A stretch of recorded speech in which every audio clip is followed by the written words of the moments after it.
Welcome to the Sacred Rebellion, the space where truth isn't filtered, sovereignty is sacred, and the rebellion is a return to self. This isn't just a podcast, this is a remembering. We are here to break the trance of comfortability, reclaim our gifts, and rise as the embodied rebels we were born to be. Here we journey with the wild hearts, the way showers, and the visionaries who choose their truth over comfort, their mission over fear, and their soul over the system. This is where the coded ones come to speak, the ones who didn't fit in because they were never meant to, the ones who turn their their pain into power, and their story into medicine. So drop in, take a breath, and let's remember who we are, one sacred rebellion at a time. Welcome to the show, Nicole. Meet Nicole Luna, a psychic medium, modern witch, and a founder of Modern Magic in Salem, Massachusetts. With one foot in the spiritual world and the other grounded in her real world magic, Nicole blends ancient wisdom and modern practice to guide others through the unseen. Through her powerful readings and soul-led spiritual events, both online and in her sacred place in Salem, Nicole helps her clients reconnect to clarity, purpose, and their own intuitive gifts. A lifelong student and teacher of metaphysical arts, Nicole's mission is simply yet profound: to leave every soul she touches with a renewed sense of direction, empowerment, and magic on their journey. Nicole, thanks so much for joining me today. Oh, thank you for having me, Michelle. This is great. Nicole, take us back to your awakening, or when you first decided you realized you were a sacred rebellion, someone who couldn't follow the normal path that you were essentially born into. Yeah, I think it's something that's probably been with me since I was a young child. I think I've probably always felt a little bit like an outsider. Definitely felt like I could connect with people, probably too deeply, too emotionally in a lot of ways. But yeah, just always kind of just didn't quite feel like I fully fit in anywhere.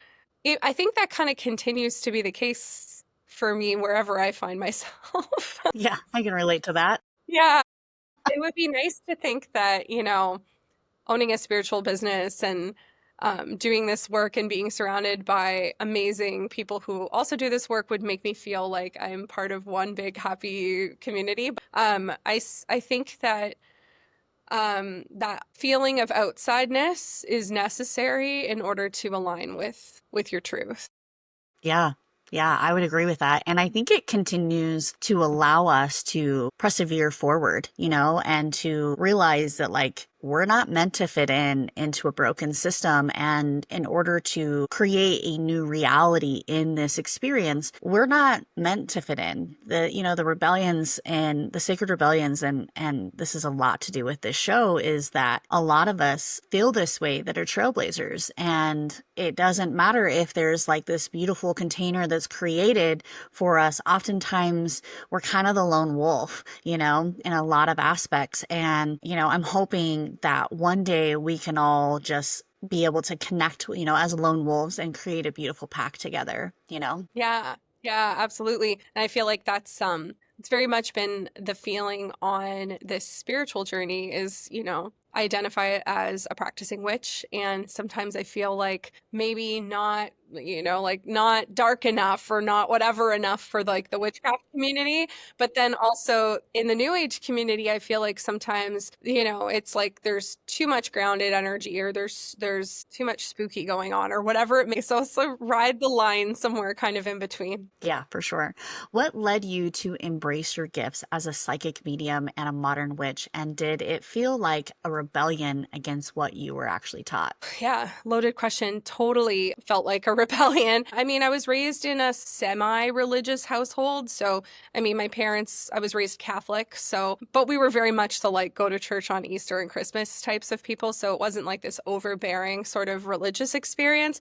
But there was still some fear for sure about things that were considered outside of the Christian norm, I suppose, growing up. It's always super, super sensitive. I always felt like I had connection to the land, connection to people. And then my psychic gifts started to develop develop just honestly out of pure interest. Like I was just kind of like, what's going on here? And became very interested in, I think it probably started with like paranormal, like the interest in the paranormal and interested in spirit, like period. And so I was definitely one of those kids finding, cozy corner of the library to kind of consume as much information as I could. And then into high school, really started becoming more interested in witchcraft. And the key when you're, kind of moving into a path like that is to develop an understanding and a communication with spirit, whether that's the spirit of herbs, crystals, and different spiritual tools, or the spirits of the dead or our ancestors or deities. So I think that that's kind of where it got started. Doing meditations was kind of an easy access point, learning how to read cards and things, because I definitely relied very heavily on tools in the beginning. It's a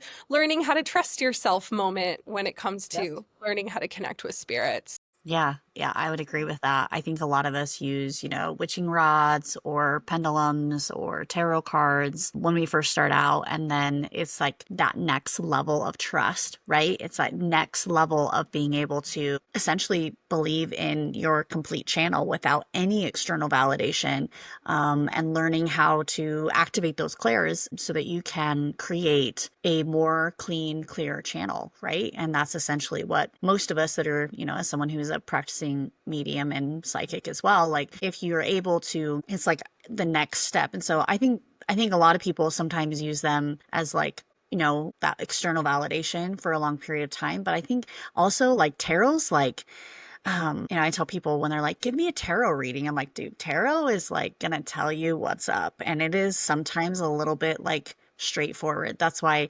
I like tarot, but there's some people that are like, yeah, I don't do tarot because it's just a little too, it will call you out. It will Oh, yeah. literally call you out. And see, I think the thing is, so will spirit. Spirit Yeah. will totally Oh, call you yeah. out. But I think that the imagery with tarot and the symbolism, it's much harder to like negotiate with yourself and kind of be like, can you reframe that? Can you like give me that in a different, it's much harder to do that when, you've got like the death card staring at you or Right. something. Or the tower card, and you're Or the like, tower. oh, Yeah. you know. Yeah. The funny thing is when you get those cards, it's already happening. Oh, yeah. It's like you already know. It's like that relationship. Whenever I did some tarot readings, and someone, someone was like, oh, how come I got a tarot card in my relationship? A tower card, and I was like, because your relationship's like collapsing. Mm. Whether that's like a collapse to like rebuild, or whether it's a collapse because it's done. Every decipher is a little bit different, right? But it's, yeah, a tarot, I tell people, I'm like, if you want, like, spirit's pretty blunt and outspoken too.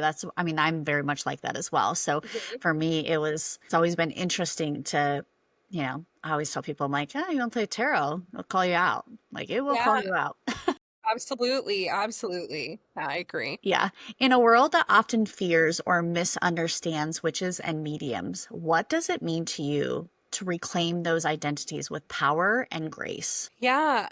So for a very long time, the word witch was like not really how I described what I do, or it wasn't really a part of how I embraced myself or talked about myself to the world. That doesn't mean it wasn't happening. I definitely, when I look back, I was definitely practicing witchcraft. It's going on like over 20 years at this point, but that's what I was doing. I just felt like I had to use words like, I'm kind of witchy, or I'm like kind of into witchcraft. But like saying that word, it did kind of feel like a reclaiming for me. Like it definitely felt like a place of, empowerment and being ready to kind of explain what it meant, what it offers me. And I think, probably the word was already kind of becoming less, I think, inflammatory at the time when I decided to fully embrace it. People were identifying as witches online, and the like witch talk like Instagram community was growing, and it just felt a little safer generally to use the word. And then with mediumship, like I felt like less intimidated by that because I feel like people have always kind of been fascinated with mediums.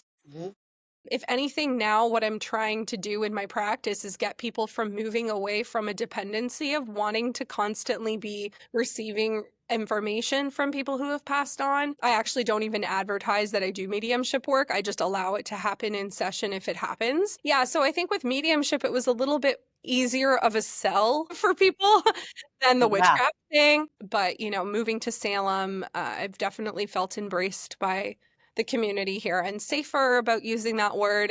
And also just like, I have the pleasure of hosting people both virtually and in person. And oftentimes, what can happen is somebody who is on a path of spiritual development will bring in someone who's not, or like somebody who doesn't really understand. Like I had a younger woman, she was in her early 20s, identified as a witch, who brought her pastor father in to see me. And he was amazing. Like he Well, was that's good. so kind, so sweet. And he was like, I'm ready. Like, just like reassure me that my kid's not like sacrificing animals or something, like, you know what I mean? Like, it was such a gentle, sweet experience. And like, she got like so much out of it too, because I think she got to feel like her path was being represented. And I've had a couple of pastors and ministers and people who've come into my space, and I think it's so great. I'm Oh, so good. happy to have those conversations with people. Yeah, I'm glad you had a positive experience. Yes, That's yeah, me good. too. I don't know what I would have done.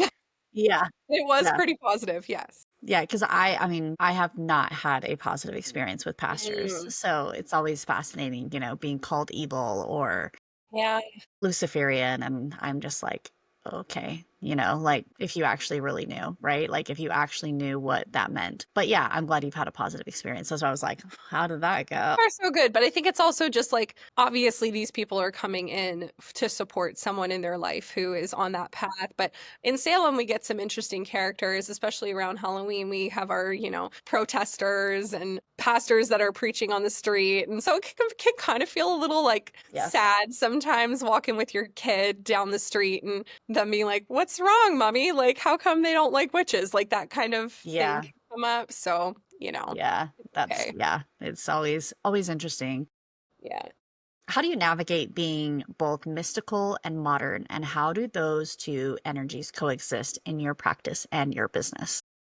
Yeah, so I think that it's first off, it's very, very important to explain, and I'm sure your listeners know this and you know this, that this path is not a simple path, right? We can't oversimplify it. However, simplification is part of modern living, right? Like everything has become so simple and kind of easy for us to access. Even down to like, driving to a new place, you used to have to, get directions and map it out. And like it was a whole process, right? And now everything is like literally at the tip of our fingers, including some spiritual stuff, right? Like there's a lot of people sharing a lot of some good, some not so good information online. It's very easy to find what you're looking for. I think that for me, it's about finding tools that work really well, that feel very, very aligned, and practices that you can incorporate into your daily life, fully knowing that that's not the be all and end all. There's much more depth and there's much more that you can do with your practice.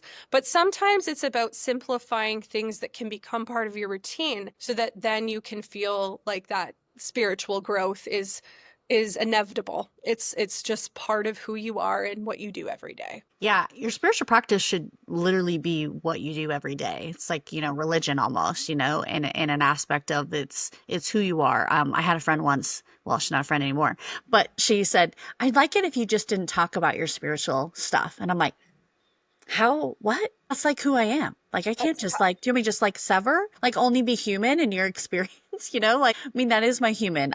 That's who I am. Like, I can't differentiate the two or show up as a different, you're asking me to essentially water myself down. And I was like, yeah, this isn't going to work. I can't be. And essentially it was because she didn't get what she wanted. Like, she wanted to like use me as a channel. And there's one thing, it's like, I know you and I are like this. It's like, you kind of have like that give and take, or you have your spiritual friends that you can be like, hey, could you tap into this for me? What do you see? What do you get? Because sometimes we have that distortion in our field, and it's nice to have that connection with, other spiritual people. And I've been super blessed to have that in my awakening experiences, to have people like you, and I have other friends that, I can call and be like, hey, like, I can't get out of this, like by myself. And that's where community and connection really comes into play, and why I actually feel it's essential part of your awakening is to have a form of community. Yeah. So I'll lead with that. How has moving to Salem brought that community in your life? So I feel like I need to bring in an astrology thing here with this connection because it's just so it's such an example of like sometimes how obvious things are energetically. But when I moved to Salem to open my business, which I had already had kind of a functioning online business prior to, but when I moved here, Jupiter was in my 10th house, which was pretty significant, expansion for the career. It made sense to me that, it would manifest that way. And then shortly after, I was lucky enough to have Jupiter, be in my 11th house of community, friendship, and networking. So one of the blessings that came, other than the fact that people were able to find a space to engage in ritual and learn and come together with like-minded people here in Salem, which Salem is an amazing place and there's tons and tons of resources, but you really do need to kind of look for hidden gems here. It can be very commercial. Witchcraft is definitely being sold to you in Salem. So it's hard to necessarily navigate and find what you're looking for. Those places definitely exist. So that was to me like a really obvious example of Jupiter doing its work in my 11th house. I wasn't necessarily expecting to have an amazing group of women around me here who I can call my friends and who have showed up to bring so much more joy and fun into my life, but also opportunities for learning, opportunities for mutual growth within our spirituality together. We don't function as a like traditional coven or anything like that, but we definitely get together and share in really deep and profound ways that I think make me finally feel like I do belong, which is so nice. Yeah, yeah. Community is huge. It's huge. And most of my spiritual community friends, like, they don't live nearby me. So I like envy that, being able to have that connection with like-minded individuals and really feel seen, and have that sisterhood, right? Sisterhood is, such a beautiful, experience. And I think a lot of us spiritual healers, we almost like shy away from community because of that, like previous witch wound. A lot of us have those past life experiences where we were burned at the stake, we were, stoned to death, or, things like that in your past life experiences. And so, I feel like that's such a powerful message for many people who are experiencing that witch wound, whether it's competition, whether it's, feeling like you can't trust people. Those are all attached to that witch wound, right? And being able to essentially speak or, be vocal, be actually open and out about your gifts and your abilities and not feel like you're going to be, killed.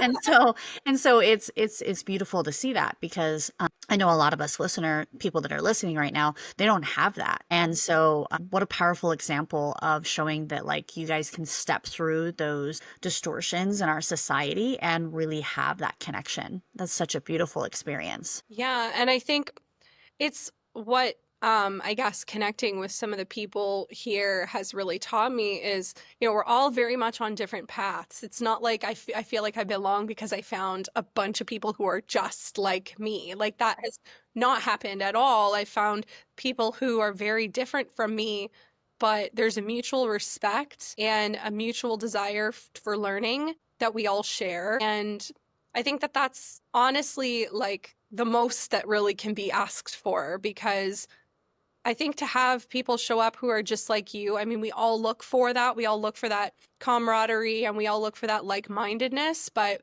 there's not a lot of growth that can happen if you're working with people that are exactly like you or going through Yeah. exactly the same things that you're Yeah. going through. Yeah, for sure. And like, you and I are friends and, we do very different things, but, I'll have you do stuff with me, you do stuff with me. And so, even though I work a little different than you and you work a little different than me, it's that commonality, right? It's the like that trust piece in a friendship and a relationship that I think that, you don't have to have a spiritual person that does things exactly like you, but I think the commonality is, being Absolutely. ethical with spirit, being ethical in your practice, being ethical within your being. And I know that that's like something you and I both have in common is that ethical piece. Yeah. Yeah, I think as so long as people are being respectful of everyone's time and energy, I think that's just like the most important part. and open communication. Yeah, for sure, for sure. We're in a time where more people are waking up and stepping into their gifts than ever. What do you see shifting in the collective energy right now? Besides the very stark kind of division that I think everyone is feeling right now, especially in America. And, well, I guess we'll throw Canada in there as well. It's a weird time, right? It's just weird. Now is really, it's a weird time. But I think, sorry, you were saying what's the biggest difference? Like, what am I noticing What do is the you big see difference? shifting in the collective right now? I am noticing that people seem to be tapping into their connection faster than they used to. I do a lot of mentorship work, like one-on-one. I take people, very small amounts of people, to kind of help mentorship them or help them develop their skills. And usually people who come to me already know that they have some sort of ability. But in the past, when I would do mentorship work, it used to take me a long time to get people to a place where they felt comfortable giving me the information that they were receiving. And now I feel like people are just like getting the information and giving it in a clearer way, which Yeah, is really cool yeah, it is. and really, really fun to kind of witness. I think we always keep the common kind of thread that hasn't really changed is like our ability to trust in our gift, right? Which is sometimes frustrating because when things are coming through clearer for people now and people are having like bigger experiences, or I'm like, how can we, like, obviously something like trust, right? Like, obviously it's happening, but I think we live in such an information dense world. And so there's always going to be possibilities of like other storylines to help you to like second guess what's coming through or help you doubt your gift. So even though the channel is clearer, maybe doubt is higher than it's ever been before at the same time. Yeah, I would agree with that. I've seen a lot of like that fear-based doubt, a lot of questioning, and in my practice, I see a lot of distortion with people, and I think a lot of it has to do with anchoring in and having those spiritual practices, those rituals where you're cleansing on a regular basis. And I have found like I've had to cleanse my system a little more in the last like 6 months than I've ever had to, and I think it's because a lot of us that are coming online really bringing forward potent codes and new modalities and ideas is the darkness is real, like, and it is real, and some people think it's a fable or think it's not legit, but like I think there's more darkness that's trying to encompass a lot of people at this time, and division and fear based stuff, that a lot of it is people needing to learn the tools to be able to differentiate the difference between, oh, is my channel clear, or do I've got interference, right? Is my like orator, or is I've got an entity attached, or is this tied into a belief system? And I think it's just about having those foundational tools in our toolbox, essentially. And that looks different for everybody, right? That's what's fun about learning from, I've learned from you, I've learned from other people. It's like taking pieces that resonate and then using those in your spiritual practices on a daily basis, really, and sometimes twice a day, right? Depends on, what your spiritual practice looks like. So I would agree that it's also energy moves faster. I've noticed that people gather information in my mentorships as well. Like I've noticed people like really grasp things very quickly, instead of being like something that takes a year, they're gathering in 3 months. Like it's significantly different in frequencies. And I think that's because the earth frequency is actually changing, because I think people are starting to tap into the ethers and the unknown and trust that there's something outside of themselves, right? Like there's not just this, there's something multidimensional, or there's something that's like spiritual. I call it the unknown, where people are able to, it's just so obvious at this point. And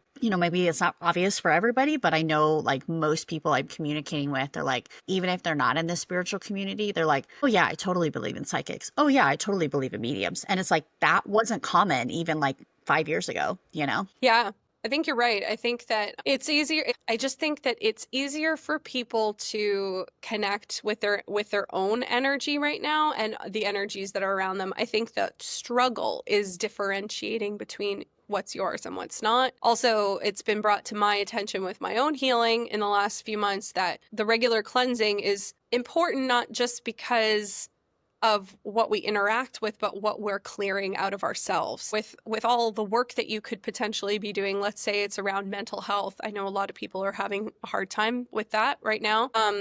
if you're purging a lot of fear, then fear is going to naturally just be in your energy field, right? Because it's coming out of the body. And that's where that clearing practice really comes in handy. But I think what it can also do is it can feel like there's more threats around you if you can't identify that it's, energy that's in the field. So I think now more than ever, right, rather than encourage people to open up to what's possible with their gift, rooting down into really good routines for spiritual hygiene is important. Yeah.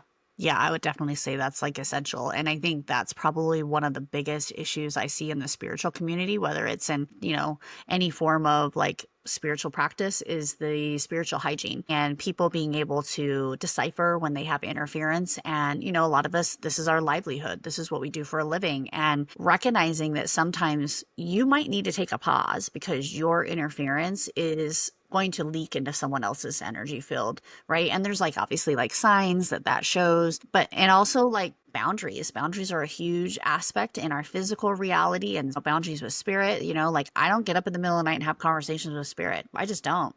I'm like, I'm human, I have to have sleep, and that's a boundary I set immediately with spirit, was because I was getting woke up at like 2 or 3 in the morning in the witching hour and being bothered. Something woke me up. And now if I wake up in the middle of the night, I'm immediately like, okay, what's my son's blood sugar? Like I immediately go into like, I got woke up for a reason, because I don't typically get woken up anymore. So, but yeah, I would agree with the hygiene is a huge one. Yeah, it's so important. And I think when we talk about spiritual hygiene, like there's obviously like tools involved, right? You can learn how to clear through visualization.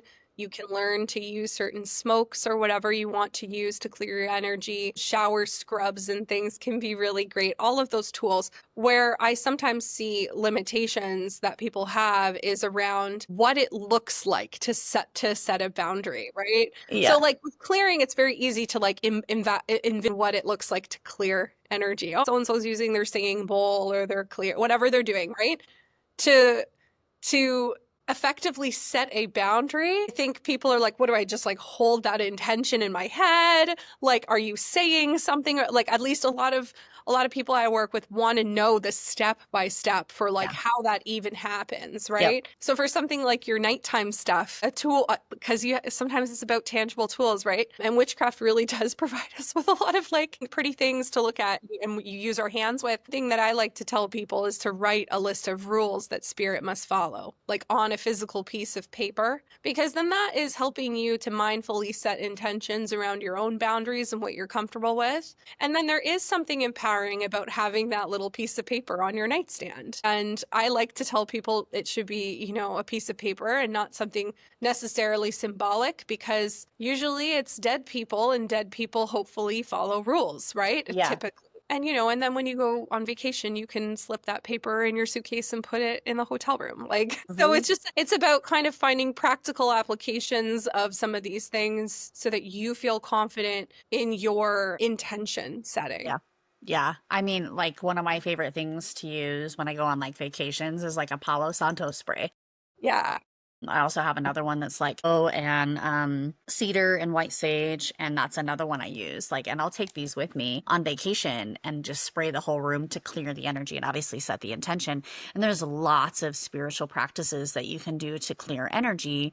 That doesn't necessarily have to involve smoke. I know like that's something I get asked a lot, is like, how can I clear my house without having it be a smoke show, and not in Yeah. a positive, like, obviously like a smoke show is just like you have to seal all the things. And I use a lot of visuals, I do a lot of quantum healing when I clear things. And I also love light, like different colors when I clear energy as well, like using, the different chakra colors, because our chakras are essentially like little sponges, chakra centers that are just and I thought it was really interesting. I was thinking the other day, like the backside of the chakras are, if someone's backside of the chakra is a little more activated than the front side's more of the emotional aspect, where the back is a little more of the masculine. The feminine is the front, the back is more of the masculine. And I thought it was really interesting. I was reading something the other day, and there was someone had mentioned, they're like, when you are not activated in the front part of your chakras, you're disconnected from your emotions. And I thought that was really really interesting. I had never really like thought of it that way. Like I kind of knew like, feminine, masculine, and the masculine is not necessarily disconnected from the emotions, but it was really interesting. And they said oftentimes when you're disconnected from the front part of your chakras, you don't, you can't cry, you have disconnections with your emotions, you're avoidant, you have like the detachments from like your physical world, you're more into like just what feels good in that time, in that moment, and it's almost like irrational. And I thought that was really fascinating and something I had never really like thought about, really honestly, and makes so much sense though. Like it makes so much sense. Yeah. I mean, Have you ever heard of that? that's a really interesting take. I've not heard of the idea of the front and the back representing the masculine and feminine, but I think that that's an interesting perspective to take for sure. Um, yeah, and I mean, I think sometimes, especially with the chakra system, we can get reliant on some chakras over the others, right? Like when there's blockages or if there's stuff going on that's preventing us from utilizing one chakra. It's like, when you stabilize yourself off of like a knee that's bothering you or something, and just like almost overactivate or create burnout within one of the energy centers. So again, I think continues to go back to like that practice of clearing. It's so important, especially Mhm. right now. Yeah, my favorite way to clear is a bath. Like, there's just nothing better than a salt bath. I mean, water is such a purifier in so many ways.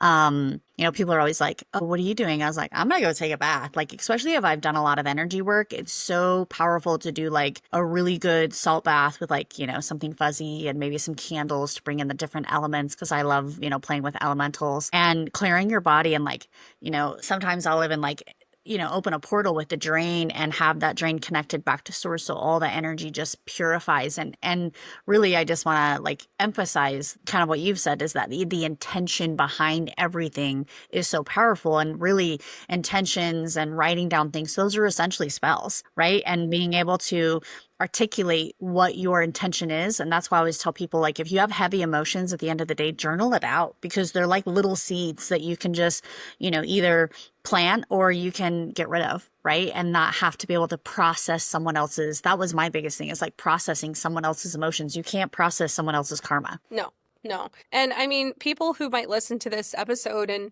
be in the spiritual field professionally themselves, I think that that's a really difficult place that we kind of have to like ride that like helper healer hat that we have to wear, and we have to kind of hold space for our clients and also giving ourselves permission to not hold it anymore, like when it's over. Yeah. And that's something I noticed after moving to Salem. And because previously I had mostly been doing my work virtually. So being in space and in person with people definitely changes things. It removes like the boundary that is already kind of in place when you're meeting with a client virtually. And I feel like, in a sense, it can be a very liberating experience, especially when a client has like a great experience or there's like a really powerful, if I'm conducting ritual, there's like a very powerful experience. And then at the end, I've noticed right away if I haven't been doing my grounding work, which is why like witchcraft and kind of the tools around ritual have been implemented in such a way to prevent those sorts of, I feel like saying it's kind of like, letting go of the string of a balloon, right? It's like eventually that balloon's going to land somewhere, like it's going to ground itself at some point in time. But who knows what it has to do to get there? Does it have to hit the electric cord? Does it have to like crash into a tree? Or like what does it have to do in order to land? And within magic and witchcraft, typically at the end of ritual, there's some sort of feasting that happens. There's some sort of, some people call it, cakes and ale or whatever. The idea is just to ground and come back to the physical body. And I always like to tell people to like find grounding techniques that are easy for you to remember to do, right? We all have to eat, so eating is usually a pretty useful grounding tool. For me, sometimes my day finishes up at 10 o'clock at night and I don't want to eat when I get home. So then I have to find other sources and other things that I can do to bring that energy back. I know that for some people, they've had a lot of success just, depending on who you are as a person. Maybe visualization's not going to be great for you. Maybe that's a challenge, right? Maybe you have to feel something physically happening to the body in order to bring back that energy. And so I tell people to like take something that's pretty jarring to the senses and bring that into your system. So I'll tell people to like take a little bit of sea salt and put it on your tongue and sit with it as it's melting and feeling kind of that like salty bitterness or whatever, and have your senses come back to that. That's part of the grounding experience. If you're a more like pleasure-based person and you have the means to give yourself an orgasm, whoa, what an amazing grounding experience, right? Like there are so many tools and things that we can do to make it work for us. Yeah, and there's so many practices even in that aspect of, sensation with sexuality, with if you have a divine partner that you're with and that's something that you guys do together, like, you can really bring forward powerful healing and, manifestation, in like, practices like sex magic and things like that are, kind of exciting and fun to play with. So, I mean, I was just going to ask what roles and rituals and divinations our ancestral work play in reclaiming power. For power, definitely, I think ancestral work is, I think it's become a different, it's evolved in the last couple of years. So previously it was just about trying to reimagine the kind of power that my ancestors would have had access to, instead of focusing so heavily on, the ancestral healing component and like all the trauma. And like, don't get me wrong, there was room for all those things too, but like potentially what kind of abilities naturally could my ancestors have embraced? And now I feel like through connecting with my ancestors, which really has just looked like incorporating some cultural things into my own practice, right? Like thinking about the herbs that they would have had access to, thinking about old mythologies that maybe potentially older ancestors might have embraced or had access to. Those kinds of things have come up in my practice. But now my mom passed away a few years ago, and that really changed things because now it was no longer just like the idea of who my ancestors could be, but I had this like living experience with someone who now is on the other side and is considered to be an ancestor, and who I feel very confidently is like an intercessor for me. Somebody who can come in and support on a spiritual level. And that's where I feel like the ancestral connections are really, really great, especially if people are dealing with things like, they think that the dense, heavy energy in their space is related to a dead person, like the spirit of a dead person. Nothing takes care of dead people better than other dead people.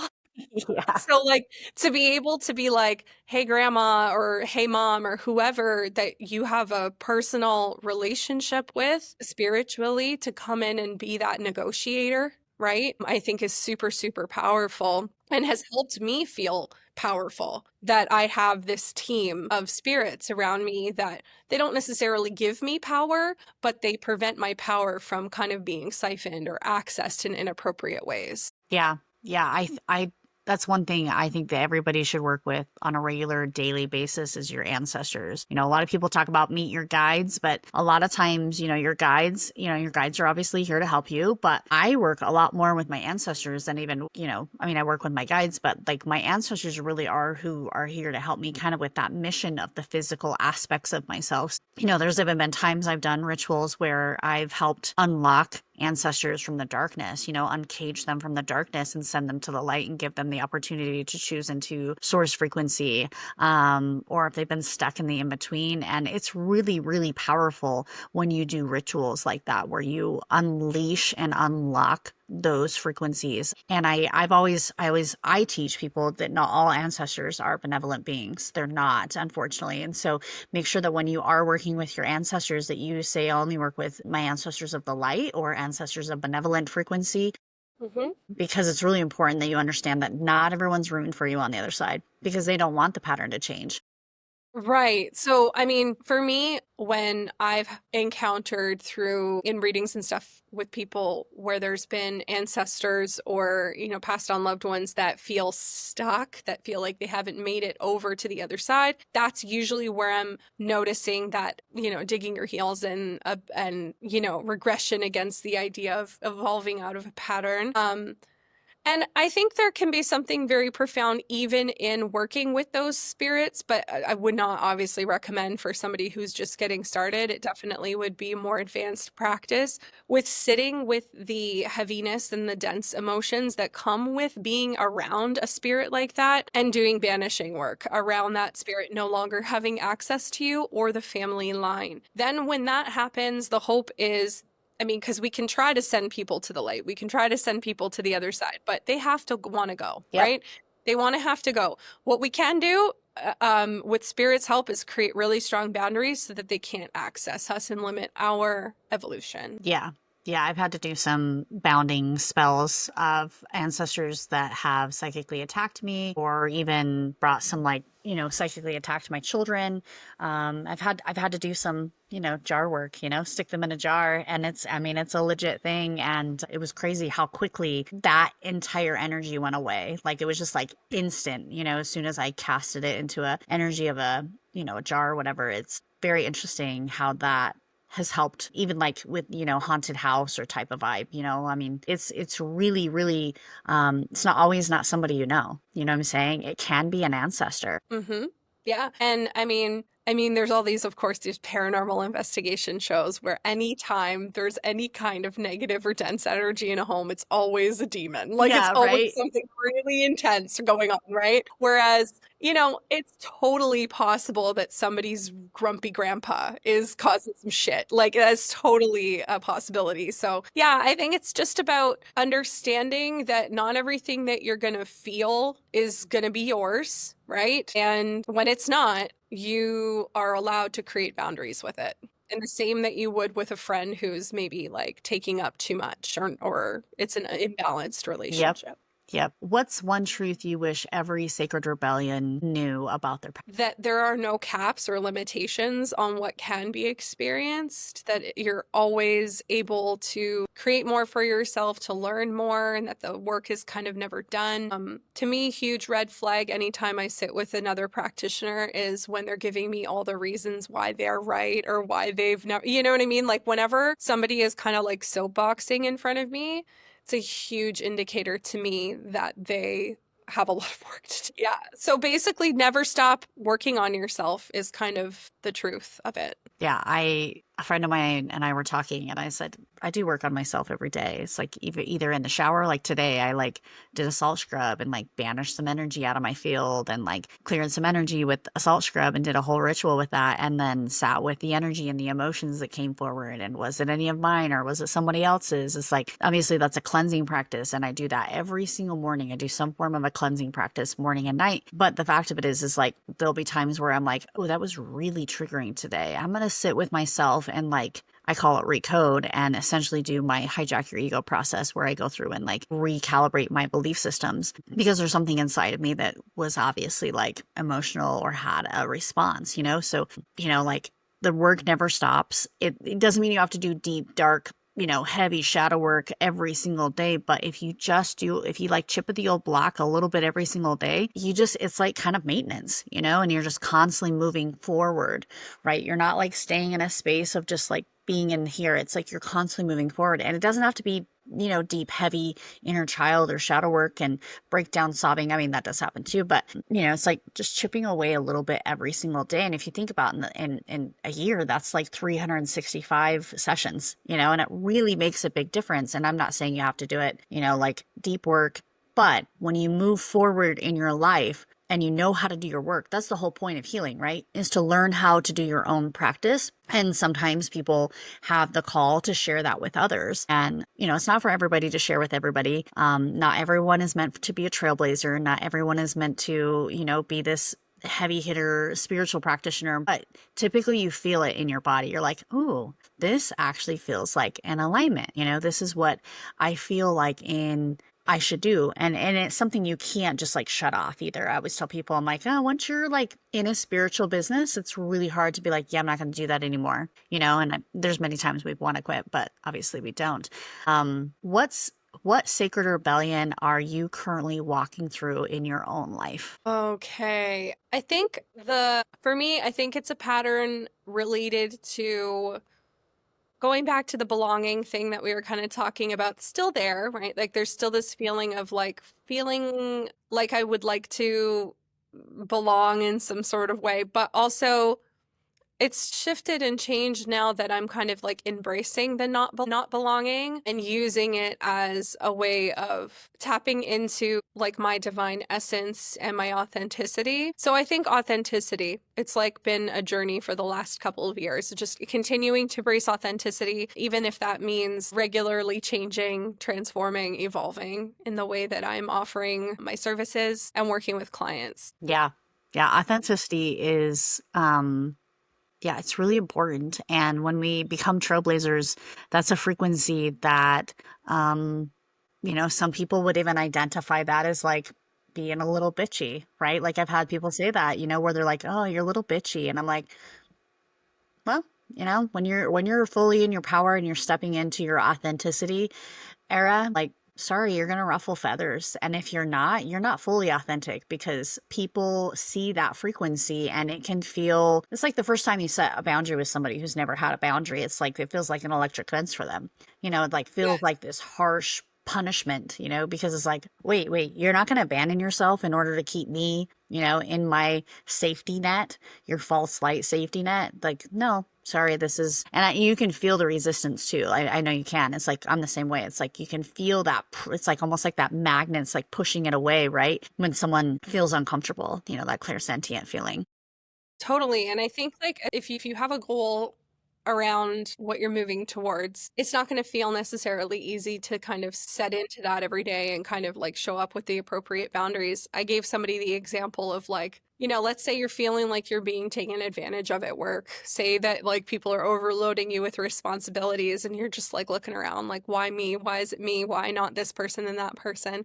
And maybe at first you start saying no to certain things or you start advocating for yourself and it's not received well. Maybe it's coming off as quite bitchy or, divisive or something. But then there's like Debbie over there who always says no and like people don't even bother to ask her.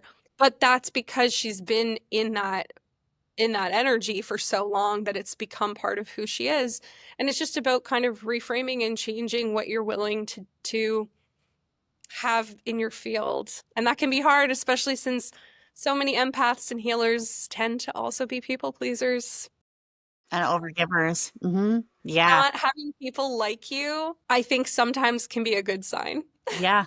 Yeah, Yeah. for sure. And I can definitely attest to that one where it's like, I just know that when I'm in certain places that, I'm just not everybody's cup of tea, and that's okay, because I'm not here to be everybody's cup of tea, because I'm not here to sit in a system. And, that's pretty much what this podcast is completely about, is about not fitting into a system that's completely broken, that thinks that hate and hostility and war and things like that are okay, because they're not. And we have to move into this frequency of divine love and divine acceptance of all, even if we don't necessarily agree with somebody. But if you can look at someone from a place of love and humility and empathy, it really gets you a lot farther in life. It really does. I agree.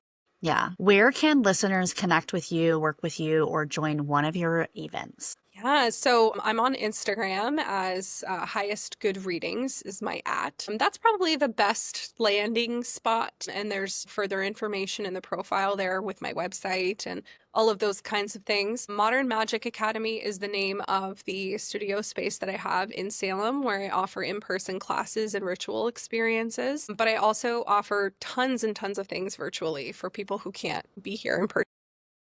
Most recently, I released a new offering, which I'm really excited about. I used to do these really intense channeling sessions for people that required so much time and energy. And I was really feeling called to go back to them, but with some boundaries for myself. So I've created an offering called Divine Dispatch. And basically, once a month, I will release a handful of opportunities to have me channel information from your guides, spirits that are around you, spirits that want to work with you, your ancestors, all related to patterns of healing and embracing your own authenticity. Yeah, and information about that can all be found on my website, which is modernmagicsalem.com, or highestgoodreadings.com. Well, thank you so much for walking this path with us, Sacred Rebel. If this episode stirred something in you, an awakening, a remembrance, a fire, trust that it is not by accident. You're here for a reason. You're part of a rising wave of truth tellers, grid shifters, and system breakers, reclaiming their divine design. If you loved today's conversation, share it with another rebel who's ready to rise. Leave a review, hit that subscribe button, and stay plugged into this frequency, because the revolution isn't coming, it's already here. Until next time, keep choosing your soul over the system, one sacred rebellion at a time. Thank you.